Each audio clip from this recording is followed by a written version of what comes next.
Hello everyone, today I'm going to be showing you my CRT TV and monitor collection, so let's get started. So I've been collecting these CRTs, any CRT really, since probably I'd say May. It's when I got this CRT, this Symphonic 13-inch.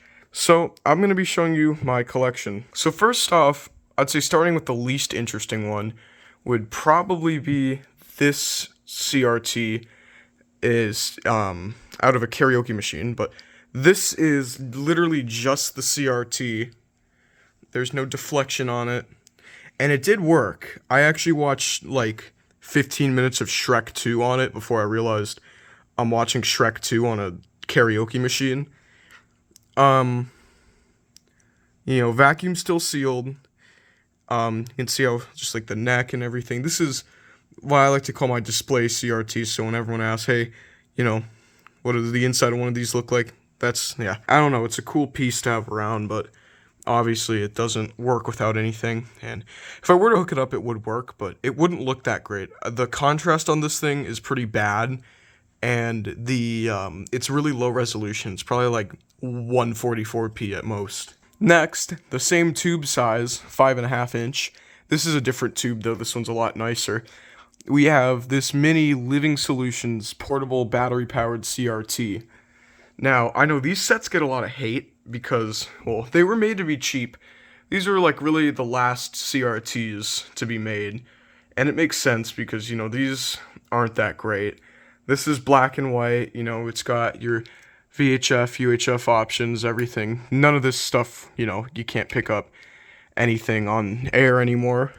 This one's nice because it does have AV inputs, and I have brought this to school a couple of times to screw with my friends because we've played like the Wii on this thing. That was a whole lot of fun. I've gotten a lot of compliments whenever I bring this thing. So yeah, this is it's pretty cool. Obviously, it's my most portable one. It doesn't really have any practical use because, like I said, it can't really pick up TV anymore. It can pick up radio.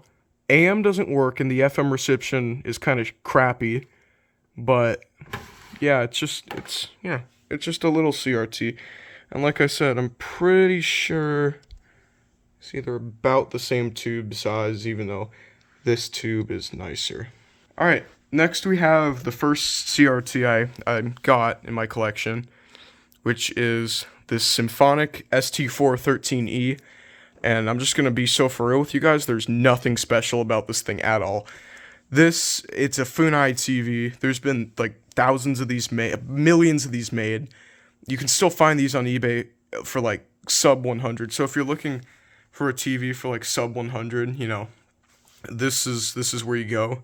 You get one of these, but like, the image is nice, it's colorful. It's just, I like to call these shitbox TVs because they don't really look amazing. They're just kind of here, and they work if you want to play like retro games. I'm pretty sure you can RGB mod these, but there's nothing real special about this. It's a nice little 13-inch monitor or TV. I like it. Well, speaking of monitor, we have this Dell E773S. This is a 16-inch monitor. This one weighs about 30 pounds. I'll put weight for all of these up. I have a scale up here. I'll go put them on a scale when I get a chance.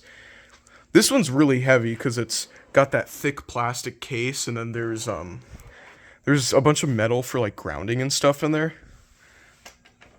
Got that nice power button. I like that. This is VGA only, with a hardwired VGA that I actually did repair. I bought this it was real cheap. It was $50, and that's pay shipping and it's yours because someone cut the VGA cords. There was like a lot of 10. I should have bought 10, but they don't exist anymore. I'm pretty sure the seller like got rid of them or sold them all. But you see, I put my own VGA on there, and it works. I will say, at certain refresh rates, the anode cap starts to make this like hissing noise. So I'm pretty sure the anode cap needs to be cleaned. But, the plastic tabs in here are awful to take apart. I hate taking this apart. But other than that, it's 1024 by 768, 85 hertz. It looks amazing at that. The colors are nice. Contrast ratio is nice. Even if it is, I'd say it's medium hour. It's not high hour, but it's definitely not new. It's nice. It's probably my favorite tube in the collection. And now we have this big thing. This is, geez, I gotta move back for this one. I got this in the mail yesterday. This is a 19-inch Samsung tube. This is not made by Funai. I've seen a few Samsung tubes made by Funai. This one is not. Actually, this Dell monitor was made by Samsung, so, you know, these both have discharge resistors, which I really like. I don't know if this one has discharge resistor. Same with these two. I don't know. This one didn't make a shock when I discharged it, but probably because it's been off for a few days. I don't know. So, this is a big CRT. It weighs about 40 pounds, I'd say. Which is actually pretty impressive for a 20-inch CRT. As you can see, we have the front inputs, but we also have rear inputs. And, you know, it's just got standard everything.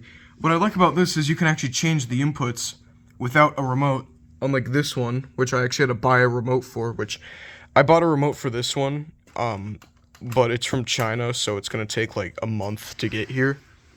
Censor up my address.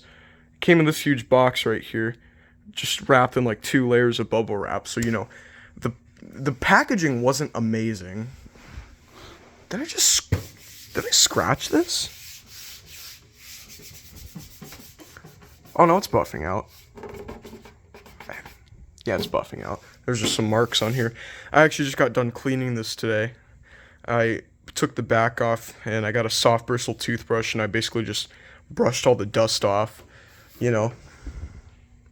So, what I really like about this one, let me show you, is just how slim the case is. So as you can see, compared to this 13-inch one, it's got a lot of empty space in there.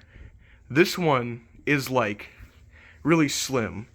Like if the 19-inch version of this would be like, the case would be like out to here. Like this is, I can see why these are called slim fit, because they really made these compact as possible. And then, you know, we just have that huge thing back there. You see, this one was made in 1997. There's those rear inputs I was talking about. This one's RGB moddable. This is actually the 19-inch version of that TV that, who's that guy? 8-Bit guy? Yeah, that 8-Bit guy has. And I'm pretty sure RetroTech has this TV as well. So yeah, that's my collection of what most people would view as obsolete junk. I was around at that weird, like, transition period where, like, you know, my school had, you know, big-ass CRTs on carts, but then they also had projectors. So I definitely remember CRTs when I was, like, I'd say below 7. I remember CRTs being, like, everywhere still. I remember I used to walk down alleys and just find these things. I miss, dude, these things are so hard to get nowadays. That's why I'm collecting them. So yeah, that about does it. See you later.